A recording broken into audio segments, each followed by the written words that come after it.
ጤና ይስጥልን ክቡራንና ክቡራት፣ ይህ የእንደ ወይን ጨዋ ወግ ዝግጅታችን ነው። ቀስ እያለ የበሰለ የቆየ ወይን ይጣፍጣል። ከጨዋ ሰው ጋር ያወጉት ወግ መጽሐፍ ነው ይገለጣል። ውብ ቅኔ ነው ልብ ያቀልጣል።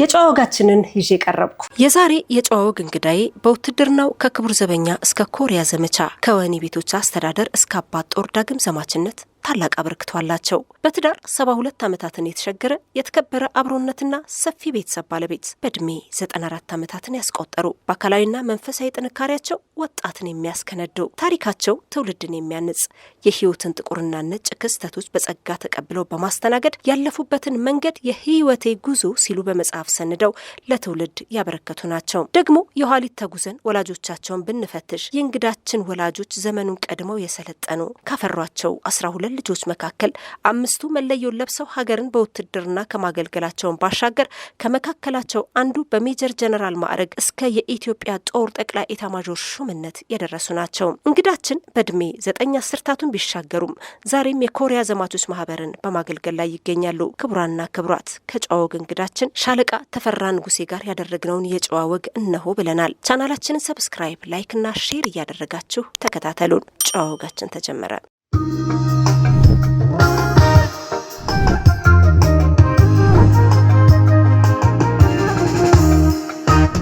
በቅድሚያ ለዚህ ቃለ ምልልስ ፈቃደኛ ስለሆኑ እጅግ በጣም አድርጌ አመሰግኖታለሁ። እኔም በጣም አመሰግናለሁ። መልካም፣ እንግዲህ በቀጥታ ወደ ጥያቄ እያመራሁ ነው። ወላጆቹ በሚኖሩበት አካባቢ ይሄንን መረጃ የህይወቴ ጉዞ ሲሉ ከሰየሙት ግለ ታሪኩን ከሚተርከው መጽሐፍ ላይ ነው ያገኘሁት። በተለይም ወላጆቹ አዳዲስ ስራዎችን በመፍጠር ረገድ ፈርቀዳጅ እንደነበሩ ከዚሁ ከመጽሐፎት ላይ አንብብ ያለውና እስኪ ስለ ወላጆቹ ይንገሩኝ። ምን አይነት ነበሩ ወላጆቹ? አዳዲስ ስራን በመፍጠር ፈርቀዳጅ ስንልስ እንደው ትንሽ ቢያብራሩልኝ። በዚህ በግብርናው ስራ በሀገር ውስጥ ከሰዎች ጋር በጣም የሚግባቡ፣ ሰውን የሚረዱ፣ ማንንም ሰው ማበላልጡ፣ በጥሩ ሁኔታ የሚኖሩ፣ ጥሩ ኑሮም የነበራቸው ነበሩ እና በዛ በሀገራቸው በሚኖሩበት ጊዜ ከአካባቢው ጋር ያላቸው ግንኙነትና ከህዝብ ያላቸው ፍቅር በጣም ከፍተኛ ነበረ። በዛም ምክንያት ብዙ ጊዜ አዳዲስ ነገሮችን ለገበሬዎች የማሳየት፣ የማሰልጠን፣ የማስተማር በመሰረቱ እነሱ ትምህርት ቤት ገብቶ ተምሮ ማለት አይደለም። በተፈጥሮ በተሰጣቸው ጸጋ እነሱ ራሳቸው ስለሚያውቁት ያንን የሚያውቁትን ደግሞ ለሌላ የማስተማር አዳዲስ ስራዎችን የመፍጠር ለምሳሌ በዛ ሀገር በዛን ጊዜ ያልተለመዱ ስራዎች የአሳማ እርባታ፣ በጭራሽ በአካባቢ የማይታይ የተርኪ ዶሮዎችን አምጥቶ እዛ ሀገር የማለማመድ፣ ሌሎችም ደግሞ የቺዝ ፍርማጆ ነው የሚሉት በግሪክኛ ፍርማጆ እዛ አምጥተው እንዲሰራ አንድ ግሪክ እዛ እንዲመጣ አድርገው እሱ ጋር ያንን ፍርማጆ እያሰራ ግሪኩ ከነሱ ጋር ወተት ከአካባቢ እየገዛ ወደ ፍርማጆ ሰርቶ ያንን ፍርማጆውን ወደ አዲስ አበባ የሚልክ በዛ ጊዜ በዛ አካባቢ የዚህ አይነት ስራ በጆሮ ሰምተን አናውቅም፣ በዓይንም አይተንም የማናውቀው አዲስ ስራዎችን እየሰሩ ያሳዩ ነበር። ህዝቡ ወተት መሸጥ በጭራሽ አይፈልግም ነበር፣ ያልተለመደ በመሆኑ።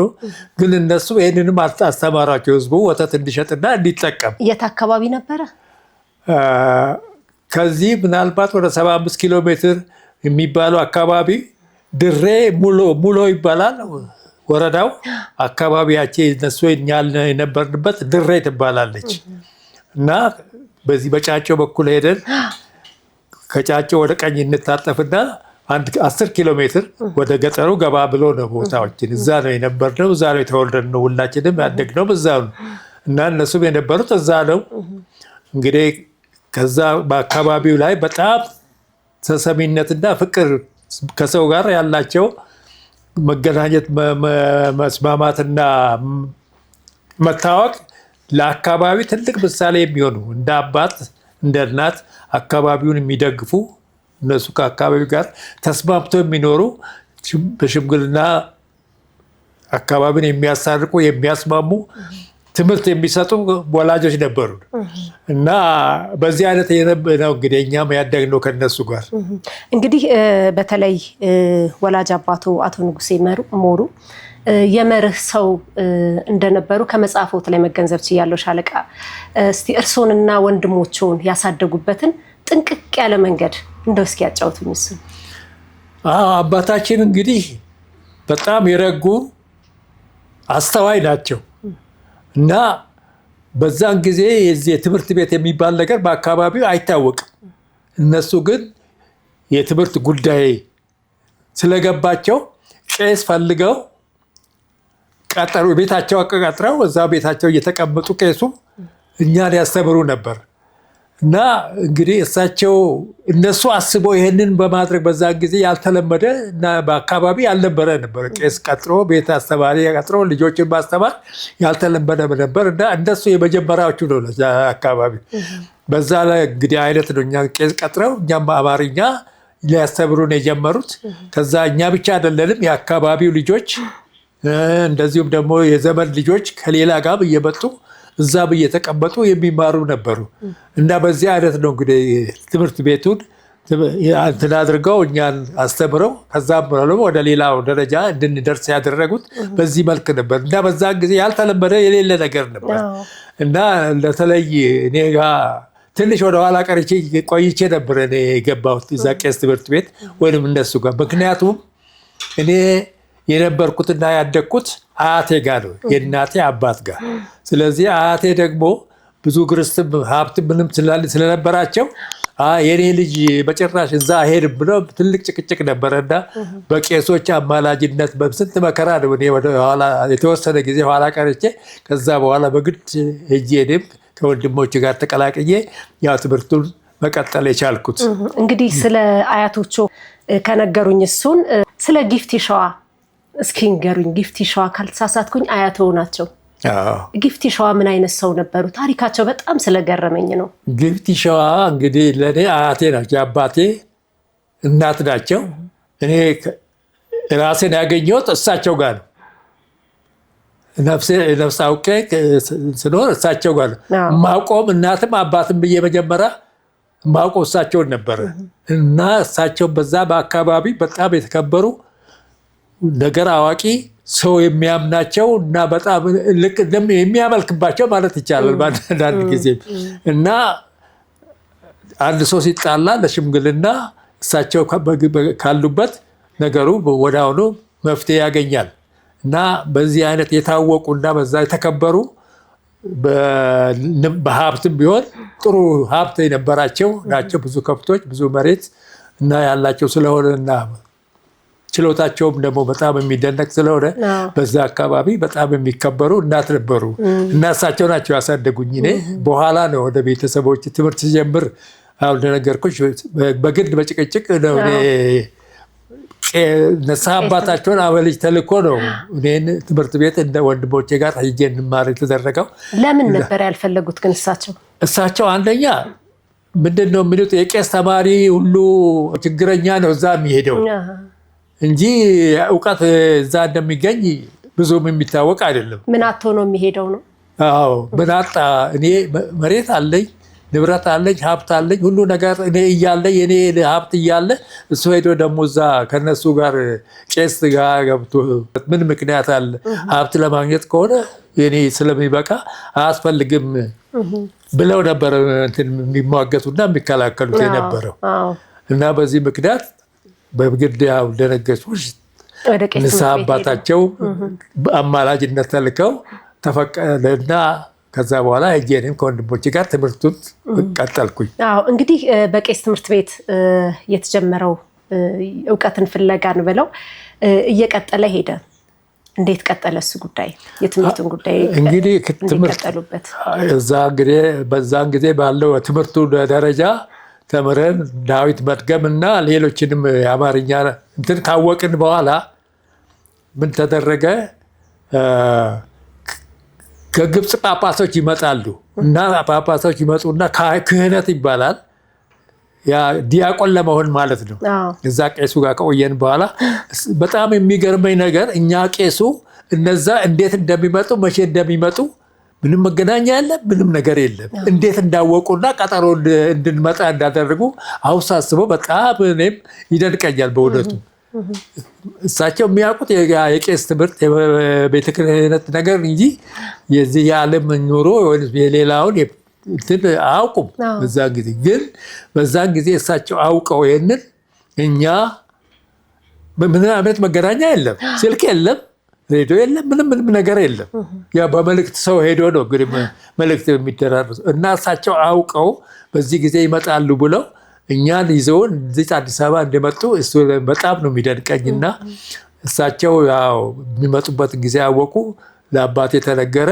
ከዛ በኋላ ተዘጋጀንና እኔም ወንድሜ መርድ ሌላ ታላቅ ወንድሜም ባለ ሌሎችም ደግሞ የዘመዶቻችን አሉ። አንድ ላይ ተሰባስበን በእግራችን ነው መጣ ነው። ምንም እንትን የለም ሌላ ከብት በቅሎ ምናምን። ከዛ ደግሞ ይዘው መጥተው ማሳረፊያም ችግር አለ። ስለዚህ በዛ አምጥተው የአባታችን በጣም ወዳጅ የሆኑ 6 ኪሎ አቶ መንግስት ያሳምን ይባላሉ። እዛ እንድናርፍ ተደረገ። እዛ አርፈን እዛ በኋላ በዕለቱ ሄደን ሌሊት ተነስተን እዛ ቤተክርስቲያን ቅድስት ማርያም ነው ከዕለቱ የሚሰጠው። እዛ ሄድን። ያኔ ነው የኤሌክትሪክ መብራት ምናምን ስናይ በጣም በቃ ለጊዜው ተደናገጥንና እዛ ገብተን እንግዲህ ያው ስነስርዓቱ የሚፈጸመውን ፈጻጽመን ተመልሰን ወደ ሀገራችን ሄድን እና በዚህ አይነት ነው እንግዲህ ቄሱ ትምህርት የቀጠል። ከዛ በኋላ እዛ ቤተክርስቲያን ጊዮርጊስ ቤተክርስቲያን የሚባል አለ አካባቢያችን። እዛ ቤተክርስቲያን ውስጥ በድቁና እንድናገለግል ተደረገ። ትምህርቱንም እየተማር የቀረውን ትምህርት እየተማር ቄሱ እየወሰዱን እዛ ቤተክርስቲያኑ እዛ ገብተን የቅዳሴው ስነስርዓቱን እዛ መማር ጀመር። ትንሽ የተወሰነ ጊዜ እዛ ቆየና ከዛ በኋላ ከጊዜ በኋላ ታላቅ ወንድማችን መጀመሪያ ወደ አዲስ አበባ መጣ። አያታችን አሉ የእናታችን አባት ጠመንጃሽ ሰፈር የሚባለው እዚሁ አዲስ አበባ። እናታችን በመሰረቱ የተወለዱትም ያደጉትም አዲስ አበባ ነው። እዚህ ጠመንጃሽ ሰፈር ነው። አባታቸው ሌሎችም ዘመዶቻቸው ያሉት እዚህ ነው። ከዚህ ነው ወደዛ በጋብቻ ሄዱት እንጂ እዚህ ነው ውልደታቸው። እና እሱ እዛ መጣና እዛ መማር እዛ ሆኖ ትምህርት እንግዲህ ጀመረ። ከጊዜ በኋላ ደግሞ ተከትዬ እኔም መጣሁና እዛ አያታችን ጋር ገባን። እዛ እኔም እዛ ስማር ቆየሁኝ። ወላጆቻችን ዘመድ ቤት በጣም ወዳጅ የሆነ ሰው ይፈልጉና እባክህ ይሄን ልጄን ስንቁን አቀርባለሁ አንተ ጋር ሆኖ ይማርልኝ ብለው በየዘመዱ ቤት ተበትንን ነው የተማርነው። እና በዛ አይነት ትምህርት ወደ አዲስ አበባ መጥተን ትምህርቱን ይቀጥላል። በዛ የዘመን ርቀት የትምህርት ጥቅም ገብቷቸው ማለት ነው። እሱ ነው በጣም የሚደንቀን። አሁን ያኔ አይገባንም። አሁን ግን ነገሩ ስናየው በቃ ዘመድን አስቸግረው እኔ ስንቅ አቀርብለታለሁ አንተ ጋር ይሆንና ይማርልኝ ይሉና በየዘመኑ ቤቱ በቃ። ሌላው እንግዲህ ወላጆቹ አቶ ንጉሴ ሞሩና ወይዘሮ ፈለቀች ያኢ ካፈሯቸው 12 ልጆች መካከል 5ቱ መለዮ ለባሽ ወታደሮች ሆነው አገራቸውን ያገለገሉ ናቸው። 5 የአንድ ቤተሰብ አባል የተሳበበት ምክንያት ምንድን ነው ብለን ማሰብ እንችላለን? እንግዲህ የመጀመሪያዎቹ እኔና ጀነራል መርዕድ ነን ወታደር ቤት የገባ ነው። ከዛ በኋላ ያሉትም እንግዲህ እኔ እንደሚመስለኝ የእኛን ፈለግ በመከተል ይመስል ብዬ ነው የምገምተው። ሁሉም እንደዛው እንዳሆንልሽው በየአቅጣጫው የራሳቸው ሁላችንም እንግዲህ ከዛ በኋላ ወደ የራሳችን ነው እንትን ያለው። ማን ናቸው እስኪ እና በምን አይነት የውትድርና ዘርፍ ውስጥ አገለገሉ እስኪ? ውትድርና እኔና ጀነራል መርዕድ ክብር ዘበኛ ውስጥ ነበር። እኛ እዛ ጦር አካዳሚ አለ። እዛ ጦር አካዳሚ ውስጥ 3 ዓመት ስልጥነን ነው እኛ። ሌሎች ደግሞ ጉክሳ የሚባለው ደግሞ ተከታይ ከኛ ያንሳል እሱ ብዙ። እሱ ደግሞ ፖሊስ ውስጥ ያው ከጓደኞቹ እንግዲህ ልጆች እርስ በርሳችን አንዱ ሲያደርግ ያንን እንከታተላለን። ሌሎች ጓደኞቹ ሲገቡ እሱም ደግሞ ፖሊስ ገባ። እዛ ፈጥኖ ደራሽ ውስጥ አብዛኛውን የጽህፈት ሙያ ነበር እሱ የተማረው እና በዛ ነው የገባው። ሌላው ልሳኑ የምንለው ኤርፎርስ ነበረ። እሱ ወደ ቢሾፍቱ በዛ አካባቢ ስለነበረ ያንን አይቶ ጀነራል ብልጥ በጣም ተቃውሞ ከልክሎት ነበረ። እምቢ ያለ ገባ። እሱም ኤርፎርስ ቀጠለ። ከዛ ደግሞ ሌላው የመጨረሻው እሱ ደግሞ መከላከያ ውስጥ ገባና እሱም በዛ መልክ እንግዲህ ሁሉም በየአቅጣጫው ስለሚሄድ በዚህ መልክ ነው ሁላችንም በወታደር እንትን ውስጥ ገባ ነው። በጣም የሚገርም ነው። እንግዲህ ቀደም ብለው እንዳሉት እርሶና በኢትዮጵያ ውትድርና ታሪክ ውስጥ ስማቸው በጉልህ የሚታወቀው ሜጀር ጀነራል መርዕድ ንጉሴ የውትድርናውን ህይወት እጩ መኮንን ሆናችሁ ነው የመኮንነት ኮርስን ሰልጥናችሁ ነው የውትድርናውን ዓለም የተቀላቀላችሁትና የሳባችሁን ነገር እኔ ከመጽሐፎት ላይ ያነበብኩኝ ወደዛ የተሳባችሁበትን እርስዎ ደግሞ እስኪ ለተመልካቾቻችን ይንገሩልን። አዎ እንግዲህ በዛ እኔ ከፊቼ ትምህርቴን ጨርሼ አዲስ አበባ መጣሁ። ጀነራል መርዕድ ደግሞ 6 ኪሎ አካባቢ ቅድም አቶ መንግስቴ ብዬ ጠቅሻቸዋለሁ። እሳቸው ቤት ሆኖ ይማር ነበር እሱ እና እዛ አካባቢ እንግዲህ የክብር ዘበኛ ሰራዊት አለ። የክብር ዘበኛ ሰራዊት በደንብ አለባበሱ በምንም አቋቋሙ ደስ ይል ነበር።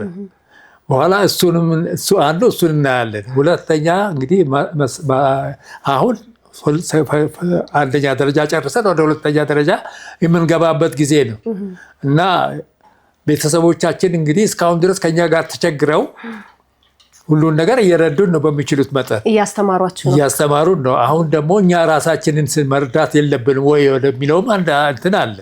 ከዛ በኋላ አጋጣሚ የክብር ዘበኛ ጦር አካዳሚ ማስታወቂያ አወጡ፣ እጩ መኮንኖች እንደሚቀጥሩ። ለመርዕድ ይህንን ኢንፎርሜሽን ከልጆቹ ከጓደኞቹ ሰማን። ከዛ በኋላ ነገረኝ። ተያያዝንና ሄድን። ስንሄድ ማስታወቂያ ተለጥፏል፣ የሚያስፈልገው ክራቴሪያ ይሄ ነው ብሎ እዛ ወጥቷል። በኋላ ሄድንና ተመዘገብን። ከዛ በኋላ ፈተና ነበረ። እኔ በአሁኑ ያን ጊዜ ትንሽ ከባድ ፈተና ነው በእውነቱ። ነበረ ፈተና ብዙ በተለይ ነው የውጭ ሀገር ታሪክ ነው አብዛኛውን። ለምሳሌ የእንግሊዝ ሀገር ጠቅላይ ሚኒስቴር ማን ነው፣ የዚህ ሀገር የስዊድን ፕሬዚደንት ማን ነው፣ የሌላ እንደዚህ የሚባል ይሄም አለበት።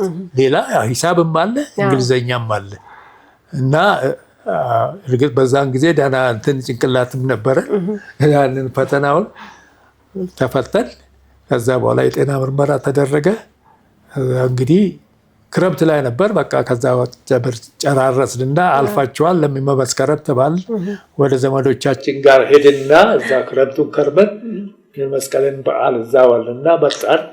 እዛ እንግዲህ ገባንበት። ያንን የት ነበረ የክቡር ዘበኛ እጩ መኮንኖች ቤላ የሚባል አለ። ያ እኮ የኛ ትምህርት ቤት ነበር። ቤላ ሆስፒታል የነበረው እሱ የኛ የክብር ዘበኛ ጦር አካዳሚ ነበር። እኛ 3ኛ ነን። ሌሎች 2 ኮርስ እንደዛ እዛው ተሰልጥነው ስዊድኖች ነበሩ አስተማሪዎቻችን። ዋናዎቹ ስዊድኖች ናቸው። ከዛ በኋላ ደግሞ በመጀመሪያ ጊዜ ግራጁዌት ያደረጉት አሁን በኋላ ጀነራል ሆነው ነው። እነሱ አሁን በህይወት የሉም፣ ሁሉም አልፏል። እነሱ ምክትል የመቶ አለቃ ነበሩ። እነሱና ስዊድኖቹ በጋራ ሆነው ነበር ትምህርቱን የሚሰጥ የነበረው እና በጣም ታፍ ነው ትምህርቱ፣ ከባድ ነው ስራው፣ ሩጫው፣ ዳገቱ፣ መውጣት መውረዱ በጣም በጣም ከባድ። 3 ዓመት ሙሉ እንደዛ ነው። ከዛ ያው የታክቲኩ የወታደርን ሌላው ዲሲፕሊኑ ምኑ ሁሉ ነገር አለ። ለምሳሌ በ15 ቀን 1 ቀን ፍቃድ የመጀመሪያ ስትገቢ እስከ 6 ወር ድረስ የወታደር ቦያ ብቻ ነው። በወታደር ደረጃ ነው የምትሰለጥኝ። አንድ ወታደር ማድረግ የሚገባውን ነው የምትሰለጥኝ። መሰረታዊ ውትድርና መሰረታዊ ወታደር ከ6 ወር በኋላ 10 አለቃ ትሆኛለሽ። 10 አለቃ በኋላ የ10 አለቃው መስራት የሚገባውን የ10 አለቃውን ትምህርት ነው የምትማሪው 6 ወር። ከዛ በኋላ የ50 አለቃ ከዛ የ50 አለቃ ከሆነ በኋላ እንግዲህ ያው እጩ መኮንን ነው፣ 50 አለቃ ነው። የሌላውንም ከመጀመሪያ ጀምረው እስከ ብርጌድ መምራት ድረስ ትምህርቱ ይሰጣል ማለት ነው። እና በጣም ጥብቅ ነው። በ15 ቀን አንድ ቀን ነው ፍቃድ የሚወጣው። ፍቃድ ለመውጣት በምትፈልግበት ጊዜ በደንብ ልብስሽን ለብሰሽ በመስታወት አይተሽ ከዛ በኋላ የሳምንት እጩ መኮንን አለ፣ ሳምንት ኃላፊ እጩ መኮንኑ ጋር ሄደሽ ታሳያለሽ። እሱ ደግሞ የሳምንት መኮንን ተረኛ መኮንን አለ። እሱ ጋር ሄደሽ በደንብ አይቶሽ ልብስሽ፣ አለባበስሽ፣ ሁሉ ነገር ንጽህናው ትክክል መሆኑን ካረጋገጠ በኋላ ካላወሽ መስታወት አለ፣ ትልቅ መስታወት እዛ ሂድና እስቲ መስታወቱ ጋር ሂድና ስህተትን አረምና ና ነው የሚለው። ሄደሽ እዛ መስታወቱን አይተሽ ስህተት ካለ ካገኘሽው ታገኘዋለሽ። ካላገኘሽ ደግሞ እልስ ተመልሰሽ ስትሄጂ ይሄ ስህተት ስላለ በዚህ ሳምንት ፍቃድ መሄድ አትችልም፣ ሂድ ልብስን ለውጥ እና ወደዚህ ቆይ ነው በቃ። ፍቃድ የሚካሄደው ሚሊተሪ ተለብሶ ነው። አዎ ተለብሶ ነው። የሚገርም ነው። እንግዲህ እሱን ነገር ካነሳን አይቀር ሌላው በጣም ያስገረመኝ ነገር እርስዎና ወይዘሮ አስቴር የተገናኛችሁበት መንገድ ነው። እዛ ላይ ሳነብ ለእጩ መኮንን ለጥምቀት ፍቃድ ወጥተው ነው ያገኟቸውና እስኪ እሱን አጋጣሚ እንገሩኝ። በዛም ካለባበሱም ጋር የሚያያዝ ነገር ነው ብዬ ነው። እንግዲህ ልብስ ሲቪል ልብስ ምናምን መልበስ ክልክል ነው። እጩ መኮንኑ ሆነሽ አይቻልም፣ ክልክል ነው። ምክንያቱም በየመንገዱ ነው የሚያገኙሽ መኮንኖቹ፣ ያውሻል። እንደ አለባበስሽ ጥንቃቄ፣ ንጽህና በደንብ ቁጥጥር አለ። ያየው ሰው ያየው እንትን አልፍሽም። ሌላ አስተማሪም ሳይሆን ይሄ እጩ መኮንን አለባበሱ አድራጎቱ ትክክል አይደለም ብሎ ወዲያው ነው ሪፖርት የሚያደርግብሽ። በጣም ስትሪክት ነበር ቁጥጥሩ። እንግዲህ እኛ እዛ መውጣት የምንችለው ከአንድ ዓመት በኋላ ውጭ መሄድ ተፈቀደልን። ውጭ መሄድ ማለት በቅዳሜና እሑድን ማለት ነው። ከካምፕ ወጥተን መሄድ ተፈቀደ። በደንብ መጀመሪያ አለባበስሽ እንደነገርኩሽ ታይቶ ታርሞ ትክክል መሆንሽ ከታመነበት ነው ፍቃድ የሚሰጥሽ። እና እነዛ ሄለን እንግዲህ ፍቃድ ወጥተን እኔ መርድ ጀነራል ደምሴ ቡልቶ አንድ የኔ ጓደኛ ተስፎ የምንለው አለ። አራታችን ሆነን ጥምቀት በዓል ነበረና በዓሉን ልናይ ጊዮርጊስ ቤተክርስቲያን እዛ ነበረ ዋና ትልቁ በዛም ጊዜ የጥምቀት በዓል አብዛኛውን የሚከበረው ያው ነው አራዳ ጊዮርጊስ እና እዛ ሄደን እንግዲህ እኛ መጨፈር ምናምን አይደረግም። ለብሳችኋላ ሚሊቴሪ ዩኒፎርም ለብሶ እንደሱ ነገር የለም። ማየት በጨዋታውን ተዛዙረን እናያለን። እንግዲህ በዛ በጨዋታ ቦታ በምናይበት ጊዜ እንደ አጋጣሚ አንድ ዘመዳችን የሆነ ልጅ አለ። እሱ የእሷን እህት ያውቃታል፣ እሷንም በመጠኑ ያውቃታል። ከእህቷ ጋር ነበር የነበረችው እዛ ወይዘሮ አስቴር ታናሽ እህቷ አለች። እሷ ደግሞ የት ነው አንድ የምናውቃቸው ሰዎች ወደ ሱሉልታ ነው የዛ አካባቢ ባላባት ነው ቱሉ ዳሪ ይባላሉ። የእሳቸውን ልጅ አግብታለች። እሷ አግብታ ግን ከልጁ ጋር ብዙ እንትን አላሉም። ተመልሳ እዚሁ አዲስ አበባ ነበረች። ያችን ልጅ እንግዲህ የኛ ዘመን ያወቃት ያንን እነሱ ሰዎች ስለምናውቃቸው እናቶ ቱሉን በዛ ምክንያት ያችን የእሷን እህት ያስታውቋልና እሱ ነው የሚያውቃቸው እንጂ እኛ እናውቃቸው። እኛ በኋላ እሱን አገኘን። እሱ ነው ያስተዋወቀን። መጀመሪያ አስተዋወቀን። እንግዲህ ያው ስናይ ትንሽ ስሜት ይመጣል አይደል? እና እንትን አለ ግን ቀርቦ መነጋገር ምናምን የለም። እና እንዲሁ ከሱ በሱ ሳቢያ ምናምን ተባባል። ከዛ ተለያየን። ከዛ በኋላ መገናኘት ጠፋ። እንደገና በሚቀጥለው ዓመት ያ ጥምቀት መጣ። ላቋርጦትና ስንት ዓመተ ምህረት ነበር ይሄ? እንግዲህ 44 ነው እኛ ገባነው 45 1945 ዓመተ ምህረት። እሺ እዛ ገባን እና ከዛ ተለያየን። በቃ ከዛ በኋላ ያ ወንድማችንም አናገኝም፣ አልመጣም። እዛ የሚመጣ ሰውም የለም እኛ ጋር። ብዙ ጊዜ ከጠያቂ ምንም ይሄን አላገናኙም። ግን ከህጉ ከልክሎ ሳይሆን ሰውም አይመጣም በብዛት። በዛ ትንሽ ራቅ ያለ ነው እኮ በዛን ጊዜ ትራንስፖርት የለም ምን የለም። በእግር ነው እኛ የምንሄደው። መርካቶ፣ ፒያሳ ምን ሁሉ የሚሄደው በእግር ነው። ስለዚህ ብዙ ሰው ወደዛም አይመጣም። ወደ ቤላ ይመጣ የለም። ያ ጉዳይ በግዴታ የሚያስኬድ ካልሆነ ዝም ብሎ ሰው አይመጣም እንደዚሁ። እና ከዛ በኋላ አልተገናኘንም ከማንም ጋር።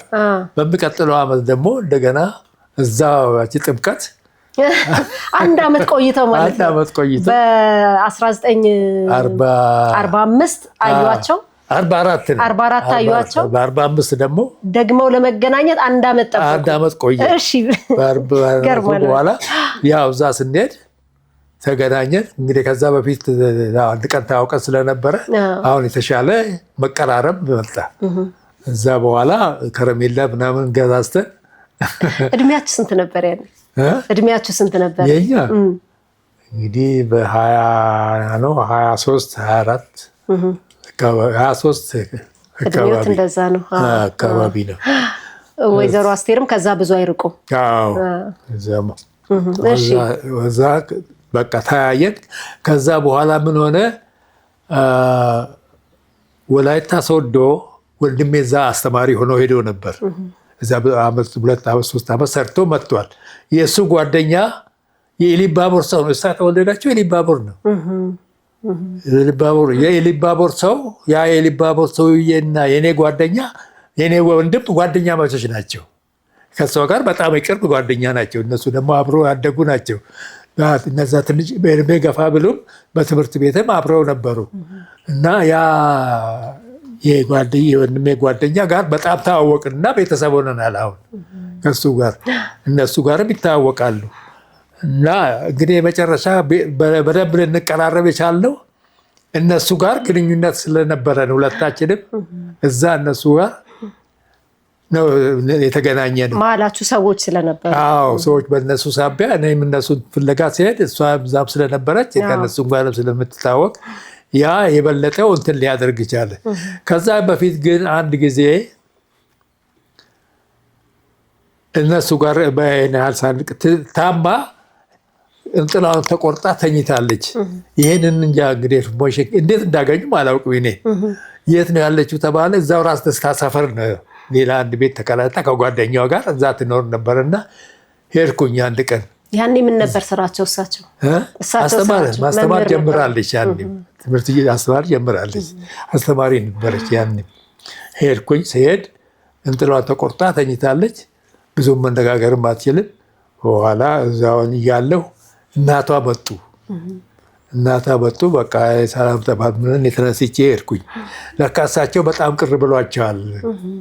ያው ወላጆቻችን ያውቃሉ እናትየዋ እና ከአቶ ንጉሴ ልጅ ጋር እንደዚህ ነበረ ብቻቸውን እንደዛ ብለው እንግዲህ ያው እንደወላጅ ተቀየሙ። በቃ ከዛ በኋላ ተቀየሟት። እሷን አኮረፉ እንደው ከዛ በኋላ ትንሽ ቆይታ እሷ ከዛ ለቀቀችና በቀለ ንጉሴ የምንለው የወንድሜ ጓደኛ ራስ ደስታ ፎቅ ነበር፣ ትልቅ ፎቅ፣ አሮጌ ፎቅ ነው። ብዙ ሰው ይኖርበት ነበር። እሱም እዛ ገብቷል። በኋላ እሷም እዛ ገባች።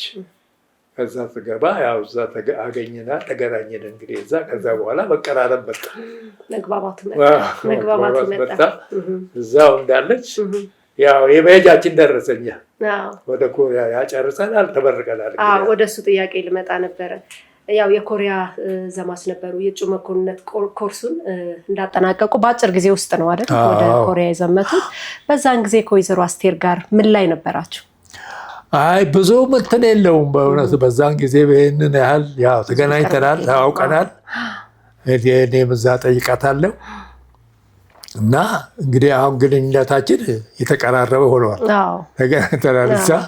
ከዛ በቃ በዚህ ደረጃ ነው ያለ ነው። ብዙም አብራችሁ አልኖራችሁ? አይ መኖርማ አልኖርም፣ ጊዜውም የለማ።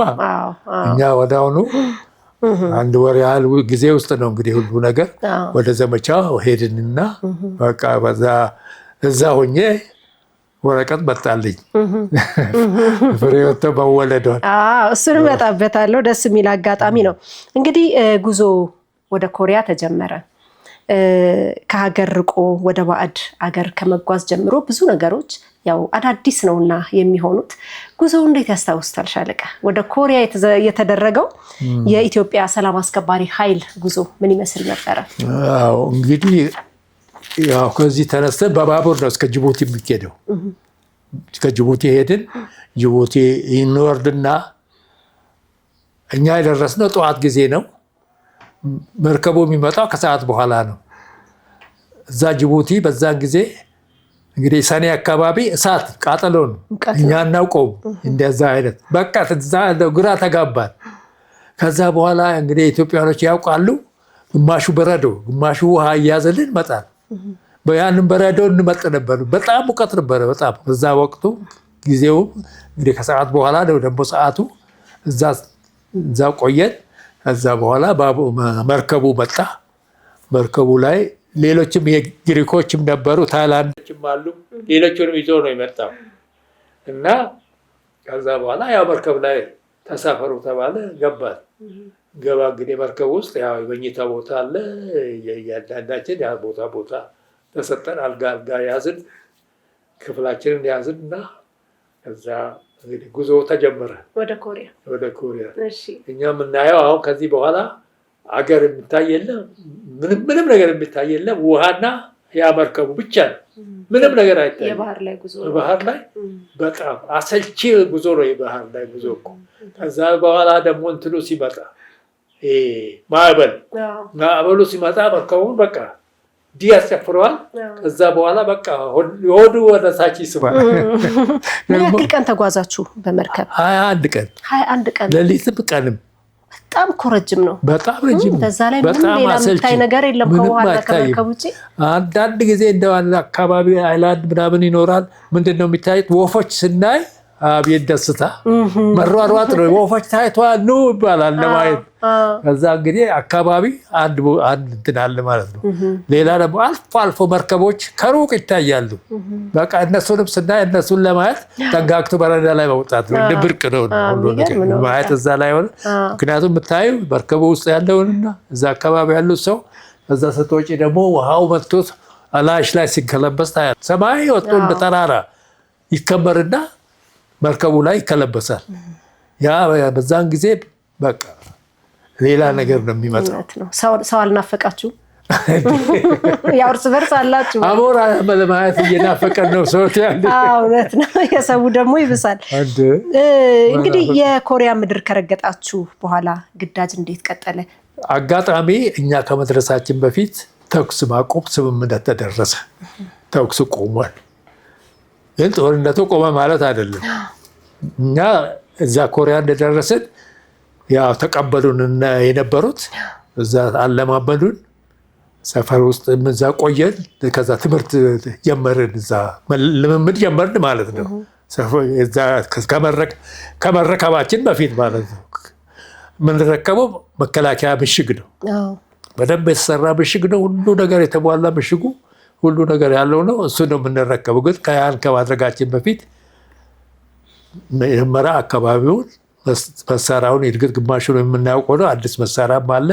እሱ መለማመድ ተኩስ መለማመድ ተደረገ ለትንሽ ጊዜ እና እዛን ካረግን በኋላ ነው እንግዲህ ወደ ምሽጉ ገባ ነው። ግን እዛ ነገር ምን መሰለህ አንድ ነገር ያጋጠመን። እንደሄድን የነበረው ጦር አንድ ቀን ያው የስንብት እነሱ ሊሄዱ ስሉ እራት ጋበዙን። አንድ ጫካ ቦታ ነው። አሁን እንግዲህ በጋ በጣም ለምለም ነው የሚሆነው አገሩ። በጣም ለምለም ነው። ዛፉ ያድጋል፣ ቅጠሉ ምኑ ጫካ ነው። በረዶ ሲመጣ ነው የሚጠፋ ያሁኑ እና እዛ ጋበዙንና አንድ ቦታ ምግቡ ላይ በስህተት ዲዲቲ ገብቶ ነበረ አንዱ ምግብ ላይ እና እኔ ከዛ ከምግብ ወስጃለሁ ለካ እኔ አይደለም ሌሎቹም እንደዛ ከዛ የወሰደው ሰዎች። በኋላ እዛው ትንሽ ቆይቼ ጀመረኝ። ሰከርኩ። ጠጣሁት አንድ ብርጭቆ ውስኪ ይሆናል ምናልባት። ሆዴን ያቅለሸልሸን ጀመር። ምን መጣ ይሄ ነገር አልኩና ተደብቄ ጫካ ነው ከድንኳን በኋላ ማስመለስ። ለካ ይሄ ነገር የሆነው እኔ ላይ ብቻ አይደለም፣ ሌላው ሁሉ በየበኩሉ በድብቅ እንደዛው ያደርጋል። መቼ ነው የተጋለጥነው? ጠዋት ክሊኒክ ስንገባ። ክሊኒክ ገባችሁ እንዴ? እዛ በሌሊቱን እንደዚህ በኋላ ወደ ሰፈር ሄድን። እንግዲህ ያ ከሰፈር ወጣ አድረ ቦታ ነው ግብዣው። ከዛ ያ በመኪና ሰፈር ወሰዱ። ሌሊቱን በቃ እንደዚሁ ሁሉም በየበኩሉ ሲቸገር አድሯል። ጠዋት ያው ክሊኒክ ስንሄድ ሁሉም መጥቶ እዛ ተገናኘ። ብዙዎቹ ናቸው የተደበቀው ሁሉ ሁሉም በየበኩሉ ደብቋል። ራሱ እኔ ብቻ ነኝ እያለ ነው እኮ አልተዋወቅንም። እና ያ ከባድ እንትን አልነበረም። ሕክምና ተደረገልን። ያው ዳንና በቃ ቆመ። እንግዲህ እዛ ሰፈር ውስጥ ልምምድ ላይ ቆየን። ከዛ በኋላ መከላከያ ምሽግ ያለበት ትንሽ ራቅ ያለ ነው። እዛ በመኪና ማታ ጊዜ ነው የሚወሰደው የሚኬደው። መብራት ምንም ትንሽ መብራት እያበሩ ነው እየወደን በቃ ያንን ከነበረ ጦር ምሽጉን ተረከብን። እኛ ተረካከብን። ከዛ በኋላ እነሱ ወደኋላ ተመለሱ። እኛ ገባን እዛ ምሽግ ውስጥ። እዛ ምሽግ ውስጥ 3 ወር ቆየን። ተኩስ ጦርነቱ ቆመ ማለት አይቻልም። ተኩስ ግን የለም። ተኩስ የለም፣ ግን ስጋቶች አሉ። ምሽግ ውስጥ ከገባች ስጋት ስላለ ነው። እዛ 3 ወር ቆየን። ከዛ በኋላ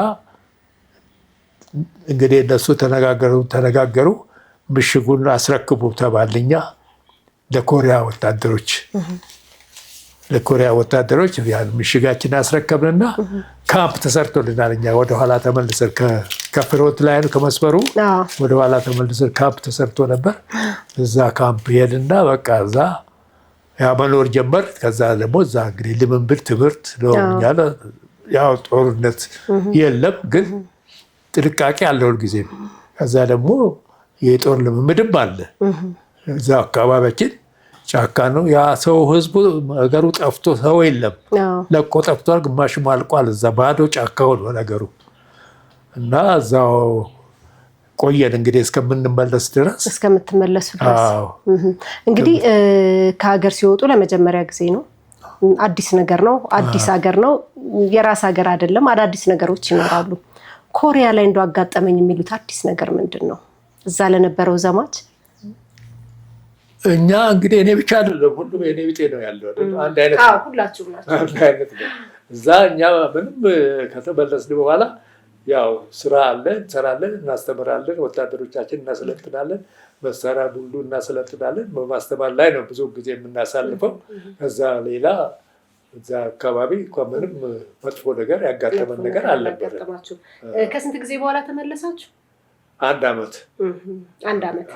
ከ1 ዓመት በኋላ ሻለቃ እንግዲህ ወደ ሀገሩ ሲመለሱ ደግሞ ወይዘሮ አስቴር በጣም ትልቅ ስጦታ ይዘው ጠበቁት። ስለሱ ስጦታ እስኪ እናውራ። ከዛ በኋላ ህይወት እንዴት ቀጠለ? እንግዲህ የመጣው ዕለት ያው እንትን ካምፕ ውስጥ ነበር የምኖሩት መኮንኖቹ። እኔ ካምፕ ክፍል ተይዞልኛል ቦታ። ግን አጋጣሚ ሆኑ እነ ጄኔራል ሌሎቹም ጓደኞቻችን ስለነበሩ አንተ እዚያ አትገባም፣ እዛ ቤት መሄድ አለብህ አሉ። እቃዬንም ይዞ ሄዱ እዛው። እዛን ያው ከእነሱ ጋርም ተገናኘ። እንደ አጋጣሚ ወላጆቻችን መጥተው ነበረ፣ እነሱም ተቀበሉኝ። እዛ ከእነሱ ጋር እንትን አለና በቃ እዛም አላደርንም። ማታ እኔና ጄኔራል ደግሞ ተያይዘን ሌላ ቦታ ዘመድ ጋር ሄድን። ምክንያቱም አነስ ያለ ቤት ስለሆነ እና ብዙ ቤተሰብ ስላለ እኛ ተመልሰን ወደ ሌላ ቦታ ሄደን አደርን እና በማግስቱ ያው መተን እንግዲህ ከዛ በኋላ እሷ ቤት ተከራይታለች፣ አንተም እዚሁ መግባት አለብህ ተባልኩኝ። ገባው ኑሮ ጀመርን ማለት ነው። ያ ስጦታ ምን ነበር? እሱ እንግዲህ ምን ይነገራል። እንኳን ሰውን የሚያክል ስጦታ ትንሿንም ስጦታ በደስታ ነው ሰው መቀበል ያለበትና በጣም ነው ደስ ያለኝ። በኩሉ እኔ ደግሞ በልጅነቴም በተፈጥሮዬ ልጅ ወድ ነበረ። ልጆች የሰፈርም ልጅ በጣም ነበር እንትን ማድረግ የነበረው እና ያው ደስታ ሆነ። ከዛ በኋላ እንግዲህ ኑሮ ቀጠለ ማለት ነው። እዛ የትዳሩም የስራውም ህይወት ቀጠለ በቃ። አዎ። ከዛ በኋላ እንግዲህ ደግሞ በሂደት የ1953 ዓመተ ምህረቱ የመፈንቅለ መንግስት ሙከራ ተከሰተ። እርስዎ ደግሞ የክቡር ዘበኛ ሰራዊት ወይም ደግሞ የክቡር ዘበኛ አባል በመሆኑ የተነሳ እንግዲህ የህይወት መስመሮትን የሚቀይር አጋጣሚ እዚህ ጋር ተከሰተ። እሱ ክስተት ምን ነበር ሻለቃ? በ1952 ክቡር ዘበኛ ሰራዊት ትልቅ ልምምድ እንዲያደርግ ፕሮግራም ወጣ። የወጣው የሱሉልታ ሄደን ትክክል እውነተኛ አይነት ጦር ተከላካይም አለ፣ ከዚህ ደግሞ አጥቂም አለ፣ በአየር ጭምር የተደገፈ ጦር ልምምድ አደረግን። እንደ ጥምር ጦር አይነት ጥምር ልምምድ አድርገን 52 እንግዲህ ያን ትልቅ ልምምድ አደረግንና ያው አለፈ። 53 ገባ እንግዲህ 53 ገባ። ያው ስራዎችን እኛ አብዛኛውን ጊዜ ያንን መሳሪያውን በደንብ ነበር የምናስተምረው እሱን ወታደሮችን ማለት ነው። እኛ በደንብ ተምረናል። እኛ ደግሞ ወታደሮቻችንን ያስተማርን እያሰለጠን ነበር እና ያን እንግዲህ እያለን በዛ እንዳለን ታህሳስ 4 ለታህሳስ አጥቢያ ለካ እኛ የምንኖረው ካምፕ የሚኖሩት እዛ ስለሆነ ተነግሯቸውን አውቀዋል። የታህሳስ ግርግር የሚባለው ነው እኮ እሱና ወደዛ ከመምጣት ልክ ታህሳስ 4 ቀን ሌሊቱን ለታህሳስ 5 አጥቢያ ለካ እነሱ ብዙ ነገር እየተሰራ ነው። ወታደሩን እንዲሰበሰብ ተደርጓል። ወታደሩ መጥቷል። እዛ ካምፕ መሳሪያ ግምጃ ቤት መሳሪያ እያወጡ እንትን ብለዋል እና ካምፕ ያሉት መኮንኖች ያውቀዋል እዛ ካምፕ የሚኖሩ። እኛ ግን በየቤታችን የምንኖረው ምንም ያወቅነው ነገር የለም። እኔ ፕሮግራም ነበረኝ መኮንኖችንም ሌሎችንም ማስተምርበት ማስታወሻን አዘጋጅቼ በቃ 3 ጭርቅ አድሬ ነው በማግስቱ ያንን ለማስተማር ተዘጋጅቼ ሄድኩኝ። ሲሄድ ጃን ሜዳ አጠገብ ስደርስ ወታደሮች በየመንገዱ መትረየስ ሁሉ መንገድ ላይ ወታደሮች ዩኒፎርም ባትል ድሬስ ለብሰው በየመንገዱ መሳሪያ ይዘው ምንድነው ምን ተፈጠረ ብዬ ግራ ገባኝ። ኋላ እያየሁ ስሄድ ሁሉም እዛ አካባቢ ግርግር ነው። አንድ ችግር አለ ያልኩና በቃ ቶሎ ወደ እንትን ሄድክ ወደ መሳሪያ ግምጃ ቤት ሄድ እዛ መሳሪያ ግምጃ ቤት ስገባ ስደርስ የኔ ጓደኞቼ ሁሉ ቀደም ብሎ ደርሰው መሳሪያ አውጡ ተብለው ወታደሮቻቸውን መሳሪያ እያወጡ ይዘጋጃሉ። ምንድነው እርስዎ ምንም ያወቁት ነገር የለም? ምንም ያወቁት ነገር የለም። በኋላ እንዳ ጓደኞች ወታደሮችን አስወጣ ወታደሮችን ምናምን አሉ። ምን እንዴት እናስወጣ? እሺ ባልኩና ነፍሰ ወከፍ መሳሪያ አወጣን። የሚገርምሽ በጣም ያልተጠና መሆኑን እኛ በ52 ዓመተ ምህረት ትልቅ ልምምድ አድርገናል ብዬሻለሁ። በዛ በልምምዱ ላይ የነበረንን የከባድ መሳሪያ ይሄ ሞርተር ጥይት በሙሉ ጨርሰናል። ለልምምዱ ላይ አውለነዋል። እንደ አጋጣሚ አንድ ብቻ ነች የነበረችው እዛ ቤት ስቶር ውስጥ ልምምድ ላይ ውሏል። በቃ ልምምድ ላይ ውርቷል። ያንን ሁሉ እንትን አላደረግም። እሱ ብቻ አለ የከባድ መሳሪያ ብቻ የሌላውን መሳሪያ ጥይት የለም። በመጠን ትንሽ ነው ያለችው። እንግዲህ ምንድነው ክብር ዘበኛ የሚያገኘው ከመከላከያ ነው። መሳሪያ ሆነ ጥይት ሆነ በመከላከያ በኩል ነው የሚመጣለት እና ይሄ ጠይቀው ያንን አልተኩም። ለልምምድ የዋለው ጥይት ሁሉ አልተተካም። ባዶ ነው ስቶሩ። መሳሪያ አውጡ ተባለ፣ አወጣ። ጥይት የለም።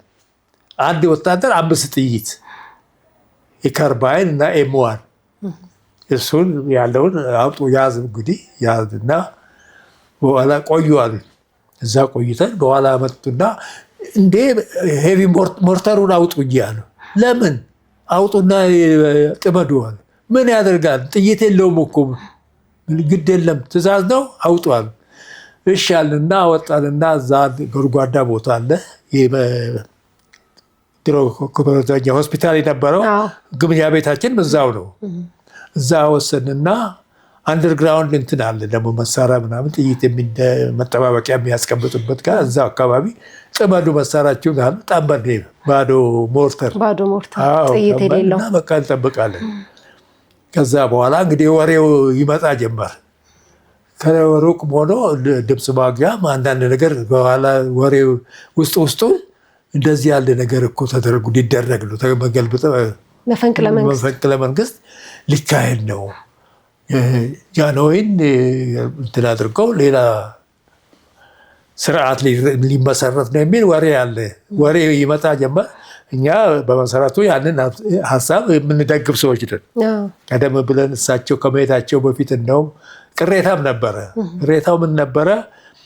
የመጀመሪያዎቹ የሐረር ጦር አካዳሚ መኮንኖች ተመርቀው መጥተዋል እና እኛ ጋር ተመድበዋል። ደሞዛቸው ከኛ ጋር በጣም የበለጠ ነው ከኛ።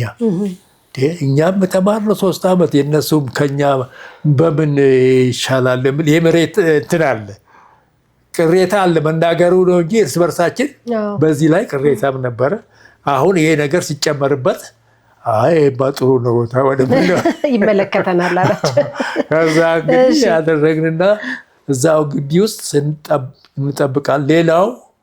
ሌላ ጦር ደግሞ ተዘጋጅቶ ከ4ኛ ክፍለ ጦርን አጥቅቶ እነ ጄኔራል ከበደ ገብርኤል ሌሎቹንም እንዲይዝ ለካ ተደርጓል። እኛ ግን ይህንን እንኳን ኢንፎርሜሽን የለን፣ በኋላ ቆይተን የምንሰማው ነገር ነው። እዛው ሮብ ነበር ቀኑ። እዛው ዋልንና ወደ ማታ ጊዜ ወደ መኮንኖች እንትን አለ ድሮ ክብር ዘበኛ ፈረሰኛ ግቢ ነበር የሚባለው። እዛ ወደዛ ይሂድ የእናንተ ጦር አለ። መሳሪያ ከባድ መሳሪያ ጥይት ስለሌለው አንወስድም እኛል አስገባዋል። መለስንና ግምጃ ቤት ካርባይን እና በሽጉጥ ምናምን ብቻ ይዘን ወታደሮቹን ያው ካርባይን የሚይዘው ካርባይን ኤምዋን ያለው ኤምዋን ይዘን ሄድን እዛ ግቢ። አሁን ችግሩ ምግብ የለም ምን የለም አልተዘጋጅም። ለወታደር ምንም ሳያዘጋጁ ነው እነሱ እነሱ ስለተነቃባቸው ስለተደረሰባቸው ቶሎ የሆነውን እናድርግ ብለው ነው በዛን ጊዜ እና ሄዱ አሉ። እዛ ሄድንና እዛው አደር። ከዛ እንትን መጣልን ደረቅ ዳቦ እዛ ሆነን እዚያችን ደረቅ ዳቦ በውሃ በምንም ቀማምሰን አደርን እዛው እዛ ግቢ አደርን። የኛ ሞርተር ግሩፕ እና ሌላ እግረኛ ደግሞ አንድ ሻለቃ ጦር እዛው አደር። እዛው ዋልና ወደ ማታ ጊዜ ያኛው ጦር ሊያጠቃ ሄደው አልተሳካለትም። አንደኛ ብርጌድ የነበረው በድሮ አውሮፕላን ማረፊያ አድርጎ በኮልፌ አድርጎ 4ኛ ክፍለ ጦር እንደዚህ ሊከብ ነበር የሄደው። ለካ እነሱ ደግሞ እዛ አልሆነላቸውም፣ ከሽፎባቸዋል ነገሩ። እኛ ይሄንን የምናውቀው ነገር የለም። በኋላ እኛ 4 ግቢ ቆየንና ወደ ማታ ጊዜ ተነሱ ጉዞ አሉና አዘዙ። ተነሳንና በዛ ወደ ግንፍሌ ቁልቁለት ወረድን። ስንወርድ ጥይት ቤት የሚባል አለ አይደለም? እነሱ እዛ ያለው ጦር ደግሞ እኛ ላይ አላሳልፏል ይተኩስብን ጀመር። ስለዚህ ለሁለት ተከፈለ ጦሩ ራሱ ክቡር ዘበኛና የመከላከያው የጦሩ ያኛው ጦር አሁን አገነስት ሆኗል ለኛ እኮ። ስለዚህ ክቡር ዘበኛና ጦር ሰራዊት ተከፈለ። እነሱ እዛ ሆነ። ከዛ እዛ ተኩስ ጀመረ። በኋላ አለቃችንን እንግዲህ ይሄን ተኩስ ከጀመረ በባዙቃ እንምታውና እናስለቅቅ መንገዱን አላቸው። አይደረግም አይሆንም አሉ። ታዲያ ምን እናድርግ? ተመልሰን በዚህ በስላሴ አድርገን በ4 ኪሎ እንሂድ ተባለ። ወደ ማታ ጊዜ ነው እንግዲህ አሁን ወደ 10 ሰዓት 11 ሰዓት አካባቢ ደርሰናል። ይሻል በቃ ሄድን። በዛ በኩል የሄቪ ሞርተሩ የ2ኛ ብርጌድ እና 4ኛ ሻለቃ ከኛ ጋር ነበረ እና ሄድንና የት እንሄዳለን? ቤተ መንግስት ኢዮቤልዩ ነበር የሚባል አሁን ብሔራዊ ቤተ መንግስት ይሆናል። እዛ ግቢ ገባን።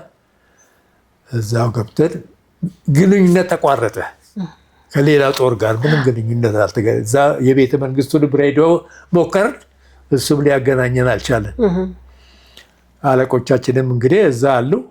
የሻለቃ ተፈራ በላይ ይባላሉ። እሳቸው መከሩ፣ ግንኙነት ተቋረጠ። በቃ ሌላ ጦር ምን ላይ እንዳለ ምን እንደሆነ ማወቅ አልቻልንም። እዛው አድር እንግዲህ ተበራሪ ወሬ ይሰማሉ። ለካ ያኛ ጦር አልሆነለትም፣ እንትኑ ከሽፎበታል ፕሮግራሙ።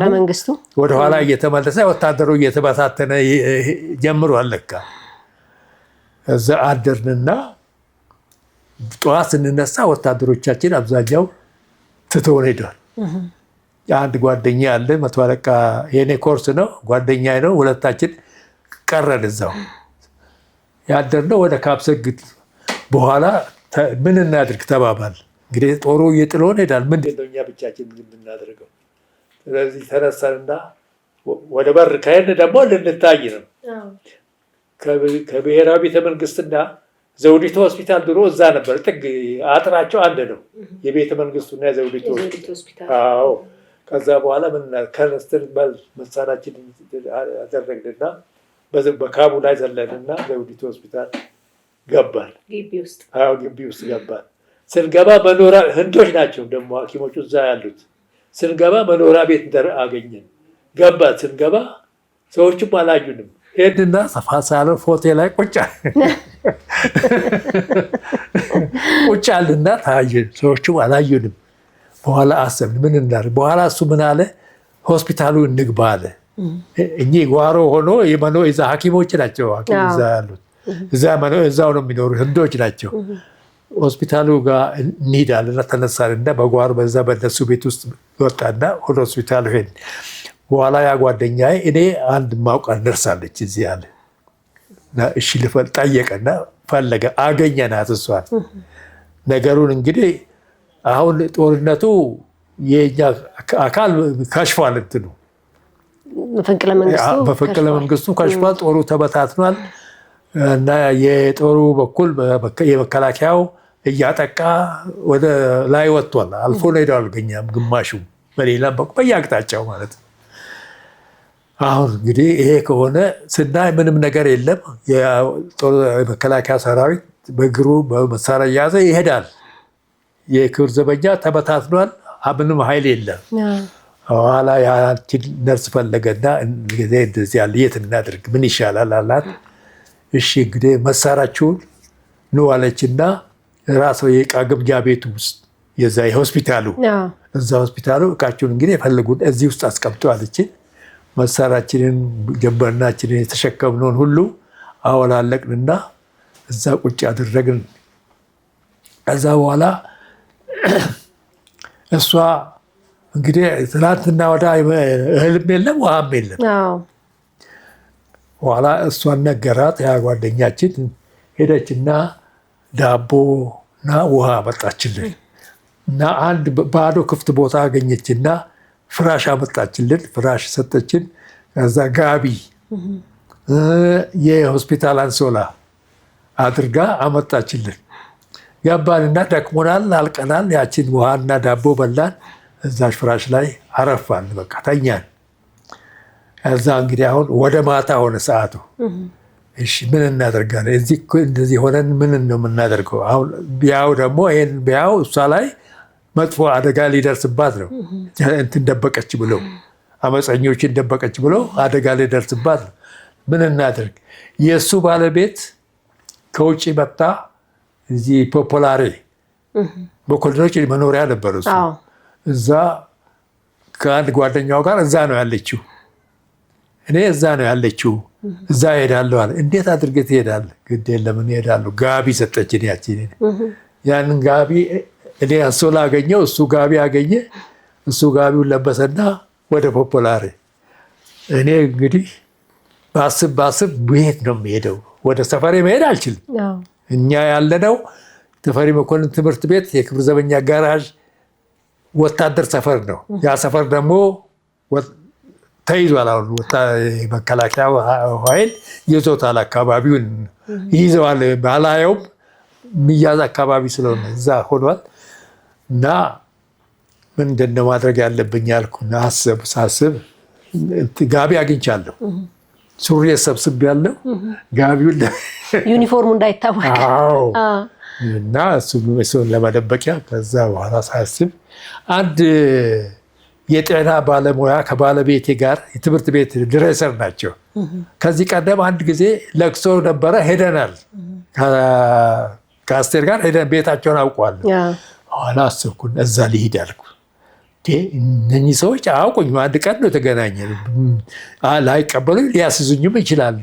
እንዴት ይሆናል አልኩ። ግራ ገባኝ የት እንደምሄድ። በኋላ አሳስብ የእሷ ታላቅ እህት አሮጌ ቄራ ድሮን ታውቀዋለሽ ሲባል ነው ብዙ እርግጠኛ አይደለሁም። ይሄ ወዳጅነት ፓርክ አጠገብ ነው። እዛ አካባቢ ነው። አዎ እዛ አካባቢ ነው። በኋላ ትዝ ስለኝ ለካ እሳቸው እዛ አሉ፣ ታላቅ እህቷ። እንግዲህ የሆነ ባላቸው ደግሞ ፖሊስ ነው።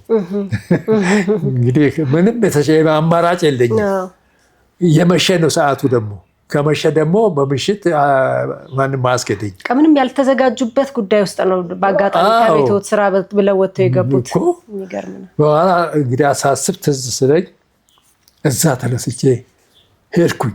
ሲሄድ ባልየው ግዳጅ ላይ ስለነበሩ አልነበሩም። ሴትዮዋ ሲያዩኝ በጣም ደነገጡ። በቃ ግራ ገባቸው። መንገዳቸው ደግሞ በጣም ለመንገድ ቅርብ ነው። ትንሽ ቤት ናት።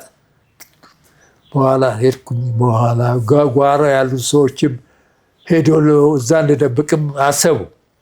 እሱም ሰዎቹ ደግሞ ያን ጊዜ ማንም የሚፈልግ የለም። አንቺ ባታውቂው ሰው ክብር ዘበኛ አባል የሆነውና ሰው ደብቀሽ ዕዳ ውስጥ ጣጣ ውስጥ መግባት ጣጣ ይፈራል።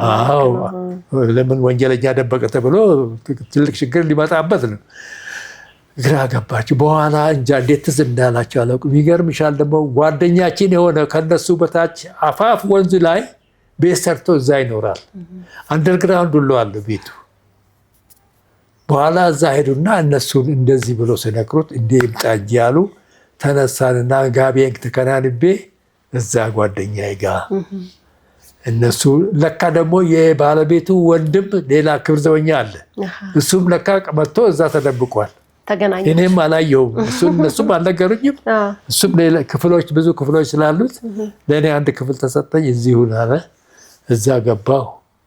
ከዛ በቃ ትንሽ ተነፈስኩ። እዛ እንግዲህ እዛ መደበቂያ ነገር ተገኘ ማለት ነው። እዛው አደርኩ። ከዛ በኋላ ያ ጓደኛ ጋር እንግዲህ ከእሷ ጋር ደግሞ አብሮ ልባቦር ሰው ነው። እሱም ከወይዘሮ አስቴር ከእሷ ጋር ትምህርት ቤትም አብሮ ጓደኛ ናቸው። ከኛ ጋርም ተዋውቀን ማህበር እድር ሁሉ አለን። እነሱ ጋር በጣም ቤተሰብ ነው። ከወንድሞቼ ጋር ደግሞ እሱም አስተማሪ ስለነበረ የኔም ወንድም ደግሞ አስተማሪ ስለነበረ ያ መጀመሪያ ከአስቴር ጋር ስንታወቅ በቀለ ንጉሴ ያልኩሽ እሱ ደግሞ ጓደኛማች ናቸው እነሱ በጣም በዛ ሳቢያ ተገናኝተን በጣም ጓደኛ ሆነናል ከነዚህም ጋር። በቃ እነሱም ሲያዩ ደነገጡ፣ በጣም አዘኑ። በእንግዲህ እዚህ ሁና አሉና አደርኩ እዛ። ዛን ገባሁና ማታ ከመሸ በኋላ አንድ ጎረቤት ጋር አሁን እኛ በዚህ በጓሮ እናቴ ቤት እዚህ ነው ያለው። እዛ እነሱ ጋር የምንገባበት ቆርቆሮ በር አለች። እዛ እነሱ በጎረቤት ጋር የሚገናኙበት እንደዛ ቆርቆሮ ቤት አለች። በጣም በሩ ላይ ተጠጋ ነው። በኋላ ሲመሽ መጥቶ ያንን በር አንኳኩ። የመከላከያ አባሎች ናቸው። በኋላ አንኳኩና ተነስቶ እሱ ሄደ። እኔ ተደብቄያለሁ፣ ያም ተደብቋል። እኛ እርስ በርሳችንም አልተገናኘንም ከዛኛው ጋር። የዛ ሄዶ በሩን ከፈት አድርገው ምንድን ነው ስል እዚህ ክብር ዘበኛ አለ አይደለም ደብቃቸዋል ይላል። በጭራሽ እንዳለ ነገር የለም አይደለም ማለት የለም በፍጹም እኛ አንደበቀኝ የመጣም የለም ይላል። በኋላ ተቆጥቶ በል ሂድ ግባ ብሎ ይቆጡና ወደኋላ ይመለሳል። ተመልሶ የቤቱን በር ሲዘጋ ከኋላ ይተኩሱበታል። ሲተኩሱት አጋጣሚ የበሩ መቃን አካባቢ በጣም ድፍን ባህር ዛፍ ወፍራም ባህር ዛፍ አለ። ያችን ባህር ዛፍ ትመታና ጥይቷ አልፋ እዚህ ትከሻው ላይ ታርፋለች። ኢላማው ማን ነበረ ግን? ሰውየው ላይ ነው የተተኮሰው? አዎ መሆኑ ነው እንግዲህ ዝም ብሎ ሰውየው ነው እንግዲህ እዛ ያለው። እዛ አልፋ አልጎዳችም። ምክንያቱም ያ ግንድ አብርዷታል ጥይቷ። እዚህ ላይ ይመጣና ትንሽ ፍቆታል። እሱንም ትንሽ ለብለብ ሲያደርግ ስናወልቀው ትንሽ ፍቆታል እንጂ አልጎዳውም። ምክንያቱም ያ ግንድ አብርዷታል ጥይቷ። እርሳሷ እዛ ላይ ተገኘች፣ አልጎዳውም። እሱ እግዚአብሔር አዳነው። እነሱ በሄዱ ማን በጨለማ ማን ብሎ ይፈለጋል? ምን ይደረጋል? ምንም የሚደረግ የለም። ያን ጊዜ ማንም አቤቱታ ቢቀበል ወይም የምታደርጊው ነገር ስለሌለ ሄዱ እነሱም። እሱ ቁስሉ ምናምን በአልኮል ምናምን ተጠራረገ። ብዙ አይደለም፣ እንደ ፍቀት ነገር ነው። እንደዛ ዳነ። እሱም አደር እዛው። እንግዲህ በማግስቱ እነኚህ ልጆች የት እንዳሉ አናውቅም። እንግዲህ የክፍላችሁ ሰዎች የክፍለ ማንም ተበታትኗል። ማንም ይገናኝ የለም። የእኔ ቤተሰቦቼም ምን እንደደረሰ የት እንዳሉ አያውቁም። በኋላ በማግስቱ ከሱ ጋር ተመካክ ምን እናድርግ ልብስ ለውጥ ልብስ እንለውጥና እንሂድ ተባባል። በኋላ የእሱን ልብስ ሰጠኝ፣ ለዋወጥኩና ሲቪል ሆንኩና በቃ ዝም ብዬ አያውቀኝም። ተነሳንና ሄድን። ምንኖረው ተፈሪ መኮንን ትምህርት ቤት ወደ ምስራቅ የሚወጣ አንድ በር አለው። እዛ የክብር ዘበኛ ጋራጅ ደግሞ እዛ አለ። በጣም ቅርብ ነው የክብር ዘበኛ ጋራጅ እና እኛ የነበርንበት ተከራይተን ስንሄድ ተነስተን ሄድ ስንሄድ በሩ ተከፋፍቷል። ስንገባ ቀትር ብስብስሏል። ብዙ ነገሮችም ወስደዋል። ብዙ ነገርም የለም። እነሱም የቻሉትን ለካ የቻሉትን ያህል የሚገርምሽ ያለውን የኔን ዩኒፎርም በተለይ ይሄ ግራንድ ዩኒፎርም በጣም ጣጣ የበዛበት ነው አለ። ጎፈር አለ፣ ምን አለ፣ ይሄ ሻምላ በዛን ጊዜ ነበረ። እዛ ጊዜ ደብቃ ያለችው ሻምላ ነው። እና ያንን አግበስብሳ በኋላ የት ሄዱ? ማንም ይጠየቃል? ማንም የለም። ሰው ደግሞ እንደ ልብ ወዳና ወዲህ ብለህ መጠየቅም ፍርሃትም አለ። የት እንደሄዱ ማንም የሚያውቅ የለም። በሩ በከፊል እንደተከፈተ ቁጭ ብሏል። እቃም ያለው የተወሰደም አለ፣ ሌላ ተዝረክርኮ እንደዛ ቁጭ ብሏል። በኋላ ስናስብ እንግዲህ እዛ አካባቢ ያሉን ድሮ የነበር አፈ ንጉሥ አጥናፍ ሰገድ የሚባሉ አሉ። ከዛ ተፈሪ መኮንን አለፍ ብሎ በኋላ አሰብንና ምናልባት እዛ ሄደው ይሆናል፣ በሕይወት ካሉ እዛ ሄደው ይሆናል አለና ተነሳና ተያይዘን ሄድን። እውነትም እንደገመት ነው እዛ ሄደዋል። እሷ ብቻ አለች። ታናሽ ወንድሜም አለ፣ የዚህ የብሩክ አባት ብሩክ መጽሐፍ ግለ ታሪክ ሆነ የጻፈው የእሱ አባት ነበር። እኔ ጋር ነበር ተማሪ ነበር እሱ ያኔ። የእሷም እህት ደግሞ ለሕክምና መጣ። አንድ ሴት ልጅ ይዛ እሷም አለች። የእኔ 3 ልጆች ናቸው በዛን ጊዜ የነበሩት። እነሱን ሁሉ ይዞ ነው እንግዲህ እዛ ዘመዱ አባል ልጆቻችን ጋር የሸሽ የተደበቁት። ስንሄድ እዛ አገኘናቸው። መቼም እንግዲህ በሕይወት ማገኘታቸው ትልቅ እንትን ነበር። ለእርሶም ለእነሱም በጣም አስደሳች ዜና። በጣም እነሱም ሞቷል ብሎ በቃ ተስፋ ቆርጠዋል። እዛ አገኘናቸው። በቃ ከዛ ሰዎቹ ጋር ሰውየው እዛ አይንንበት ሻምበል ናቸው። ወጥቶ ከሰራዊቱ ቤተ መንግስት የወርቅ ቤት ቁልፍ ያዥ ናቸው።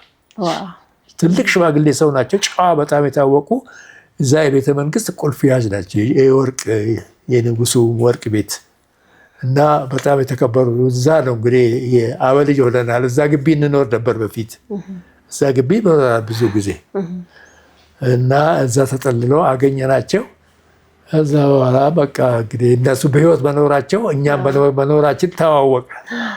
እዛ ሲሄዱ ልብሱን ይዘው የሄዱትን የክብር ዘበኛ ልብስ መጣል አለበት፣ ሽንት ቤት ይግባሉ አሉ ሰዎች። በጭራሽ አይደረግም አለች ደግሞ እሷ ወይዘሮ አስቴር። እንዴት አድርጌ የእሱን ልብስ ሽንት ቤት? በጭራሽ አይደረግም፣ እኔ የፈለገበት ይዤ እሄዳለሁ እንጂ ከዚህ ከተፈራ።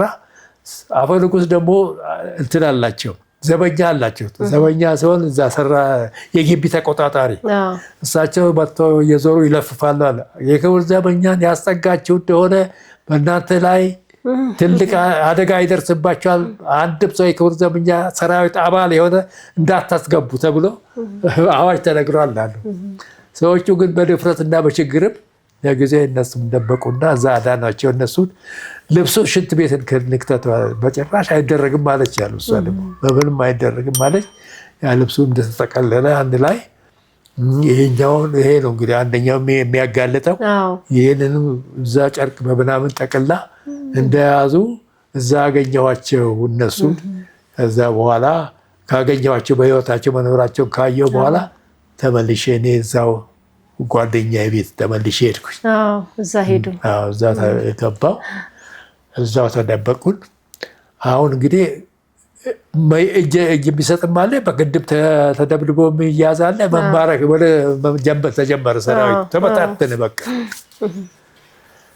በኋላ እንግዲህ ከእነሱ ጋር መገናኘት ጀመር። እንግዲህ ይመጡ ጀመረ። ያው እነሱ እኛ ጋር እነሱ ከዛ ወጥተው ጉለሌ ሄዳ ነበር እሷ እናቷ ጉለሌ ስለነበሩ ልጆቹን ይዛ በጋሪ ነው እኮ የሚጫነው ደግሞ ሁሉ ነገር። ያኔ ስንት ልጆች ነበሩ?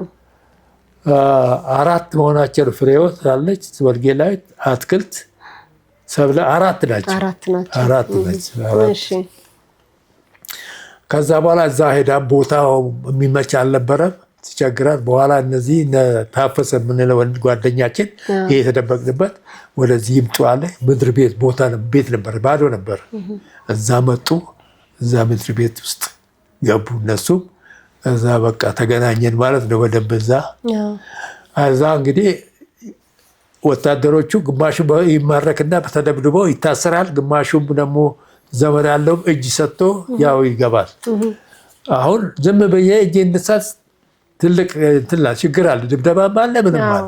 ዝም ብለው እጅ ቢሰጡ እጅ መሰጥ እና አይመችም። ምን አሰብን? ከጦር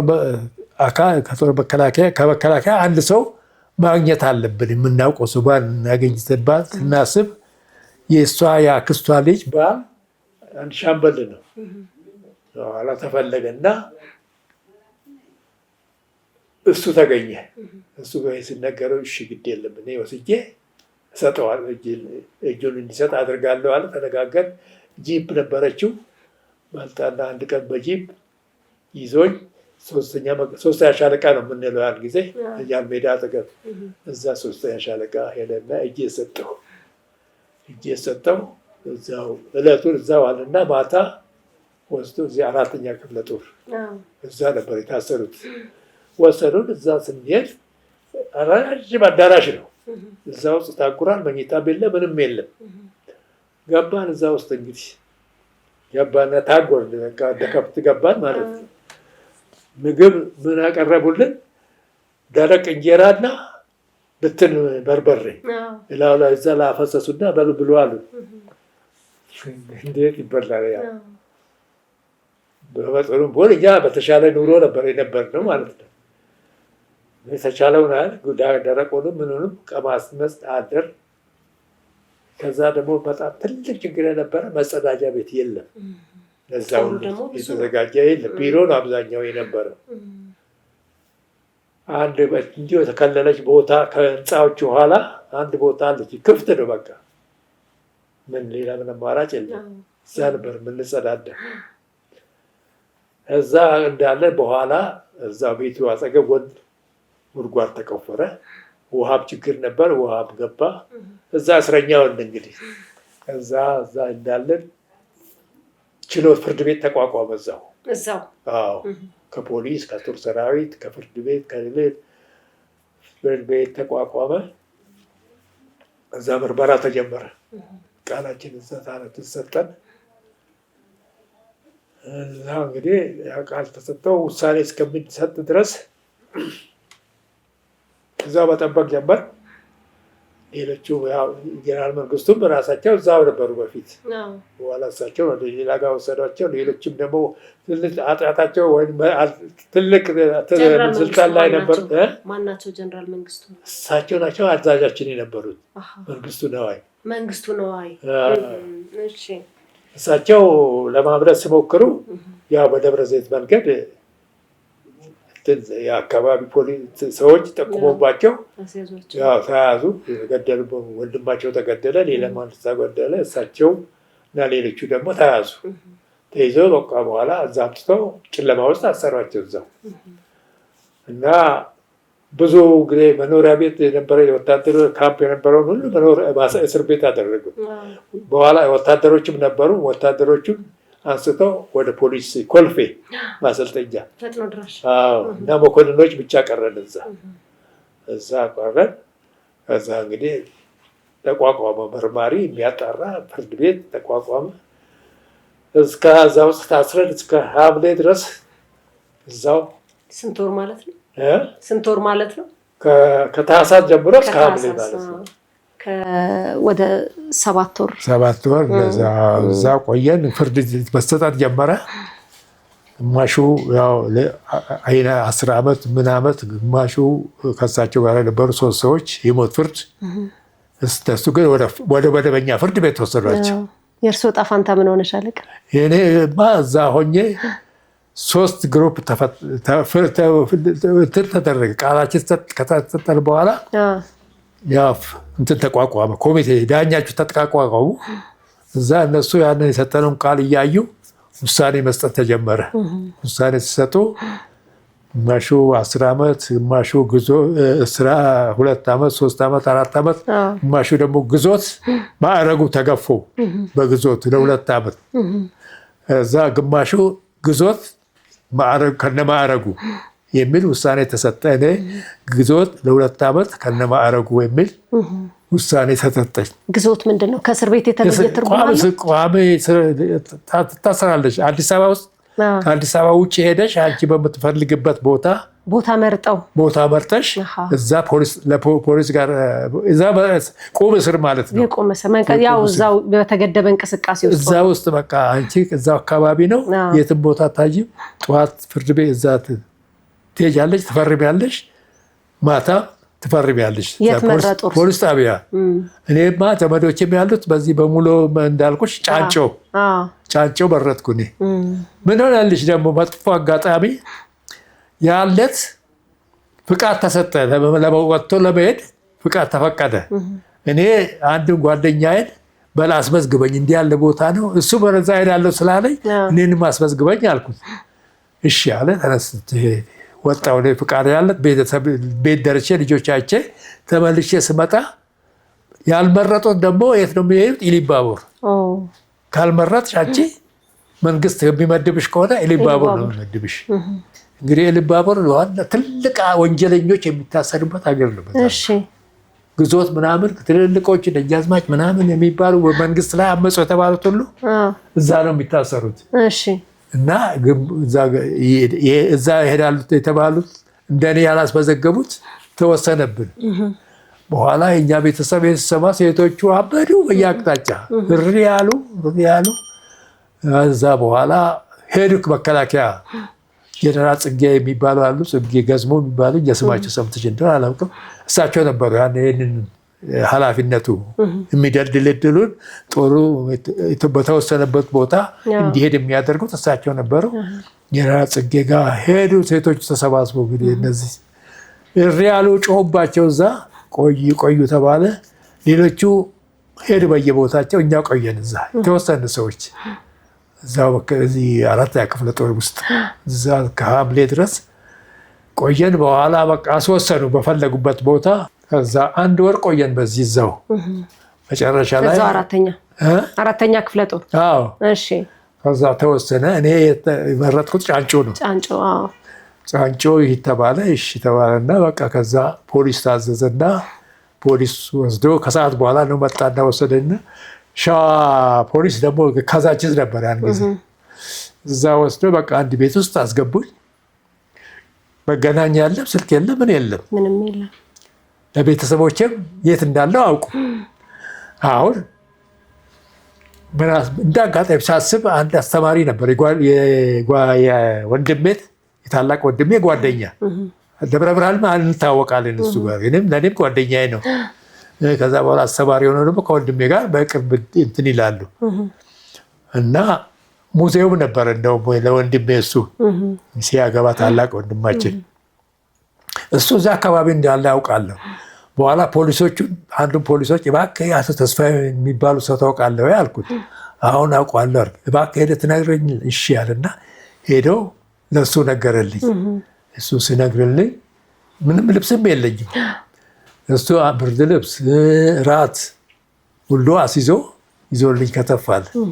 እሱ ራቴንም ይዞልኝ መጣ። እዛ ራቴንም በላው። እዛ አደርኩ። አንድ ምክትል መቶ አለቃ ተመድቧል። እኔን አጅቦኝ ጫንጮው የሚወድ በቃ በማግስቱ ይዞልኝ እዛ አደር እና ተነስተን ሾላ መስፍን አረን መንገድ በላይ ዘለቀ መንገድ ነው አሁን የሚባለው። እዛ ድረስ ያው እንጃ በምን እንደሄድኩ ትዝም አይለኝ። ዘመኑ ረጅም ነው አሻልክ፣ ዘመኑ ረጅም ማለት በጣም እዛ ድረስ እና ከዛ የህዝብ ማመላሻ አንድ መኪና ነበረች በዛ መስመር። እሷን እንደምንም አገኘን። ያ ፖሊስ ስለነበረ እሱ ቅድሚያ ተሰጥቶት ከእሱ ጋር ተያይዘን ጫንጮ ሄድና ጫንጮ ስንሄድ የእኔ 53 ነው የምንላት በ53 ተወለደች አለች። እኔ እስር ቤት ሆኜ የተወለደች ልጅ አለች። መጽሐፎት ላይ እና እሷም እናቷ እሷንም ይዛ እዛ ጫንጮ ተገናኘን። አዎ እንደው ስለ ጫንጮ ግዞት ከተነሳ አይቀር እርስዎ ለእስር በተዳረጉበት ጊዜ የወይዘሮ አስቴር የከፈሉትን ዋጋ እንዴት ያስታውሱታል? እሱማ ምን እንጠይቃለን፣ ወደዛ እኮ እየመጣሁ ነው።